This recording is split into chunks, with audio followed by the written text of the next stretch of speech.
Hello guys! Welcome back to my channel. So sa video na to guys ay ituturo ko sa inyo kung paano gamitin itong Mini 360 voltage regulator. So para dun sa mga hindi pa nakakaalam guys, itong maliit na pesang ito guys ay may kakayahan na baguhin yung daloy ng kuryente. Yung ibig kong sabihin guys ay kung ano yung voltahe ng kuryente ay pwede mong baguhin yung output niya kung idadaan mo dito sa maliit na pesang ito. So kung mahilig kayong mag-eksperimento doon sa mga RC cars ninyo or drones or RC planes, itong maliit na pisang ito ay malaking tulong ang maibibigay sa inyo guys kung alam nyo kung paano ito gamitin. Okay, so kung handa na kayong matuto guys, just sit back, relax, enjoy the video, subscribe, and let's go! So, ang hawak ko ngayon guys ay itong tinatawag natin na voltage regulator. So kapag umorder kayo nito guys, ganito lang yung packaging niya. Okay, so meron nakalagay dito na Mini 360 DC to DC /MI. So wala na, naputol na yung kadugtong niya. Pero yung tawag nito guys kapag umorder kayo online ay kung minsan nakalagay siya, iba yung pangalan niya. So katulad nito guys, yung nakalagay ay Mini 360 doon sa inorderan ko. Pero yung pwede nyo naman i-search na voltage regulator yung ilagay nyo, lalabas yun din yung product na ganito guys. Okay, so yung price nga pala niya ay estimate ko hindi naman siya umabot ng 500, depende dun sa seller na pagbibilhan nyo guys. Okay, so buksan natin to guys. Yan, so ito ngayon, ito lang kaliit yung voltage regulator natin guys. Okay, kung napapansin nyo, kasya lang siya sa daliri guys. Okay, ganyan lang yung laki ng voltage regulator. So direct to the point na tayo guys, no. So itong voltage regulator to guys, ang function nito is kunwari halimbawa ganito, meron tayong battery dito guys na 7.4 volts yung kuryente niya. So kapag i-connect natin tong battery dito sa voltage regulator, syempre yung matatanggap niya na kuryente ay 7.4 volts galing dito sa battery. So gamit itong voltage regulator guys, kapag in-adjust natin tong voltage regulator na to, pwede nating baguhin yung voltahe na ilalabas niya dito. Okay? So yun lang yung pinaka-function niya. So halimbawa, yung 7.4 volts, gawin nating 5 volts, gawin nating 3.7 volts. Ibababa natin yung voltahe niya. Hindi natin pwedeng itaas yung voltahe ng battery, pero pwede natin siyang ibaba. So yun yung function ng voltage regulator. Kukontrolin niya yung kuryente na galing sa battery. So sa idea na yun guys, ano yung pwede nating mga applications na paggagamitan dyan. So halimbawa guys, meron tayo ditong drone. So ito yung bago kong inassemble na drone. Itong drone na to guys ay nirecycle ko lang itong kumbaga yung flight controller niya. Ito. Yung system nitong drone na to guys ay gumagana ito sa 7.4 volts. So ito yung battery niya na pwede dito, 7.4 volts. So itong motor niya siyempre 7.4 volts din yan. Pero kung napapansin nyo dito guys, meron tayong FPV camera. So itong FPV camera guys ay nagpa-function ito sa 3.7 volts hanggang 5 volts. So kapag kinonekta natin yung FPV camera dito sa battery na ito, masusunog yung FPV camera natin guys. Hindi siya pwede kasi 7 volts to eh. So, yung kaya niya hanggang 5 volts lang. So kung dito naman mapapansin nyo dito, merong wire dito. Ito yung connector para dito sa RunCam thumb na ikakabit natin dito guys. So yung RunCam thumb, gumagana ito sa makikita natin dito 5 volts yung RunCam thumb. So kapag kinonekta mo ito sa 7 volts, siguro gagana naman yung RunCam thumb pero hindi rin siya magtatagal. Masasira yung RunCam thumb kasi masyadong malakas talaga yung 7 volts para dito sa dalawang camera natin. So yung ginamit ko dito guys, yung ginawa ko, nag-connect ako dito ng voltage regulator. Okay, dito papasok yung voltage regulator guys. So kung napapansin nyo dito sa taas, meron tayong nilagay dito na voltage regulator. So ang style nito guys, bali diba dito natin i-connect yung battery. So ito yung positive, yung red, at saka ito yung negative, yung black. So nag-connect din ako dyan ng dalawang wire papunta dito sa voltage regulator natin guys. So ito yun, Ito yung negative. Tapos ito naman yung positive. So itong dalawang wire na to guys ay 7 volts yan. So galing yan dito sa battery natin. So dumaan yan dito, papasok siya dito sa voltage regulator natin. Kung titingnan natin itong isa, meron siya nakalagay dito guys na in. Yan. Wait. So meron nakalagay dito na in. Ito yung input niya guys. So dito papasok yung positive. Dito naman papasok yung negative. I-connect mo dyan yung dalawang wire. So dito naman meron tayo nakalagay na out. So dito lalabas yung kuryente. Magkukunik ka rin dito ng wire guys. So dito naman, kung napapansin nyo dito, meron parang dial dito. Ito yun, parang pwede kayong gumamit dito ng screwdriver para ikutin ito. So iikutin niyo to guys para ma-adjust ninyo yung voltage ng kuryente na pumasok dito. So balik tayo dito sa drone. So dahil kinonekta natin dito yung wire galing dito sa battery, pag connect natin ng battery dito, papasok dito yung kuryente. So dahil in-adjust ko na to guys, yung lalabas dito na kuryente ay adjusted na siya. Okay? So dito sa setup na to guys, in-adjust ko yung kuryente ng ating battery para maging 4.5 volts. Okay? So itong ating FPV camera ay gumagana ito sa 3.7 hanggang 5 volts. So yung 4.5 pwede siyang pagganahin doon, safe yun para sa kanya. So ito namang RunCam thumb natin, gumagana ito sa 5 volts. Pero kahit 5 volts yung nakalagay dyan guys, ay gumagana pa rin siya sa 4.5 volts. So bali yung RunCam thumb, itong wire na to para sa RunCam thumb, at saka itong wire na nandito sa ating FPV camera ay parehas lang kumukuha dito sa output.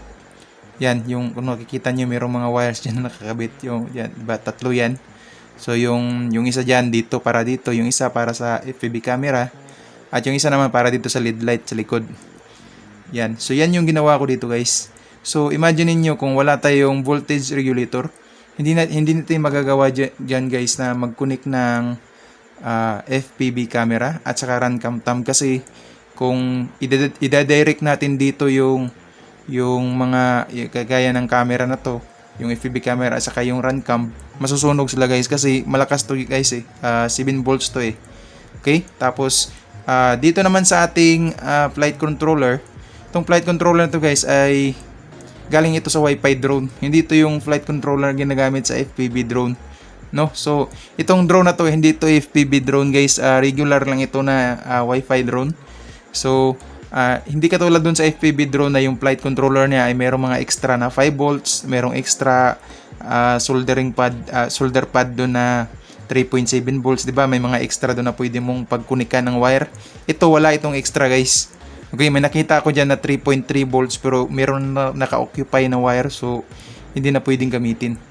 So kaya wala rin akong mapagkunikan ng FPV camera. So yung ginawa ko talaga, nag-connect ako dito sa connection direct sa battery.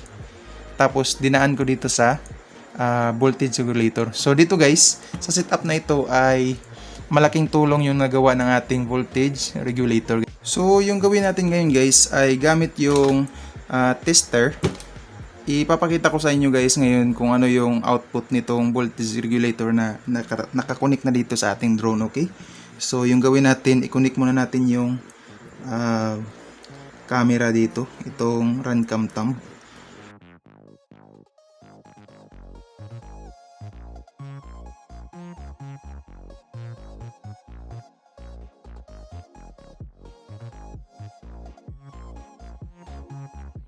Okay, so yung gawin natin ngayon guys ay i-connect natin yung battery. So tanggalin natin yung cover nitong ating camera.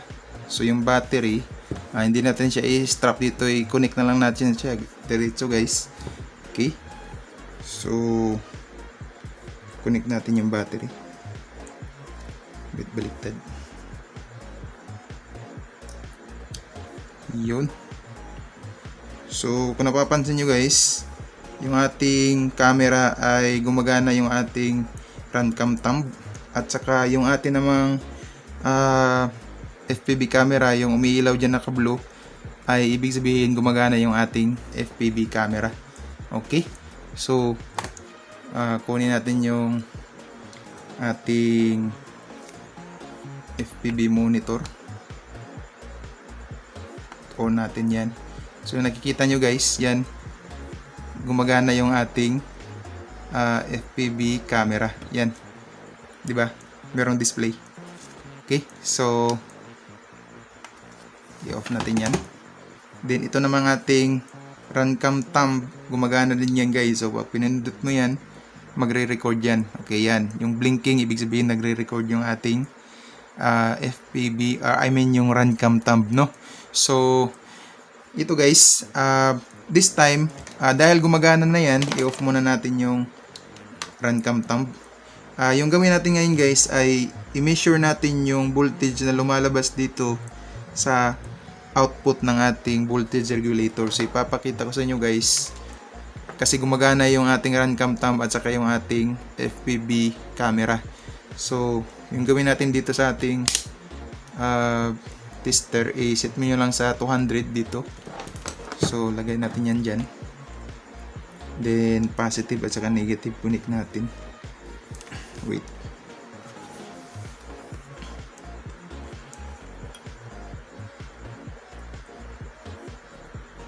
Yan. So, kung nakita nyo guys, yung lumabas dyan ay 4.4 volts. Minsan 4.5 volts yung lalabas dyan. So, yung ating nagbabago kasi yan guys, depende kung low bat yung battery or full charge yung battery, nagiging 5 volts yan. Pero yung pagka-set up ko dito guys ay 4.5 volts. I-connect nyo lang ng mabuti yung wire dito sa yan, 4.4 volts kasi medyo low bat na yung battery natin. So, yung ginawa ko guys, kung gagayahin nyo ito, i-set up nyo lang guys yung i-set up nyo lang yung voltage regulator at i-set nyo sa 4.5 volts, no?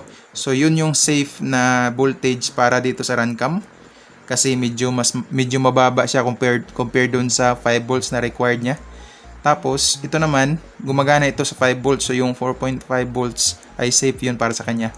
So, silang dalawa guys, nakakonek yan dito sa parehong or sa iisang voltage regulator, no? So, yung paraan naman ng pag-adjust na dito guys, itong parang screw dito, ito yung iikutin guys, no? So, habang iniikot ito, halimbawa, ito, nakakonek na dito sa input yung galing sa battery. Ito guys, tandaan nyo guys kung yung connection ng battery, dito yan papasok guys sa dito yan papasok sa input, no? So, huwag niyong pagbaliktarin yan guys kasi masisira yung voltage regulator natin guys. Kapag baliktad yan, masusunog yan. So, dito niyo ipapasok yung wire. Dito niyo kukunik yung wire na galing sa battery. Ito yung input. So, huwag nyo rin pagbaliktarin yung negative at saka positive. Pero siyempre, alam nyo na yan guys, no? So, kapag nagkabaliktad kasi yan guys, dahil maliit lang itong pisang ito, masusunog agad ito guys. Okay?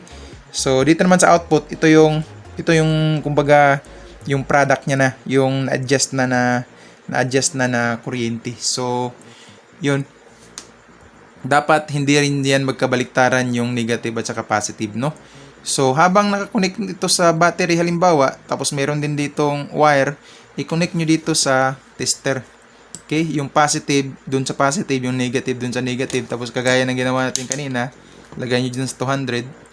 Tapos, habang nakakonect to dito sa tester at saka sa battery, mamomonitor ninyo yung output niya. Tapos, hingi kayo ng tulong dun sa kung sinong kasama yun sa bahay. Ikutin nyo to dito guys. Okay? Paikot nyo. Dahan-dahan lang para makuha ninyo yung desired amount ng voltage na gusto nyo. No?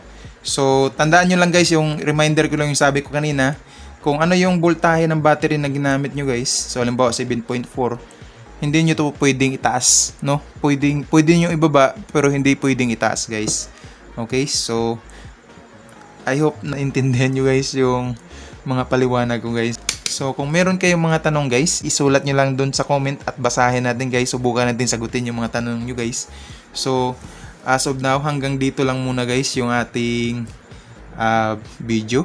So, sana nakatulong tong video na to guys. At huwag nyo sanang kalimutan na i-hit yung ating subscribe button at saka like and yung notification na rin guys para updated kayo sa mga bago nating video guys, okay?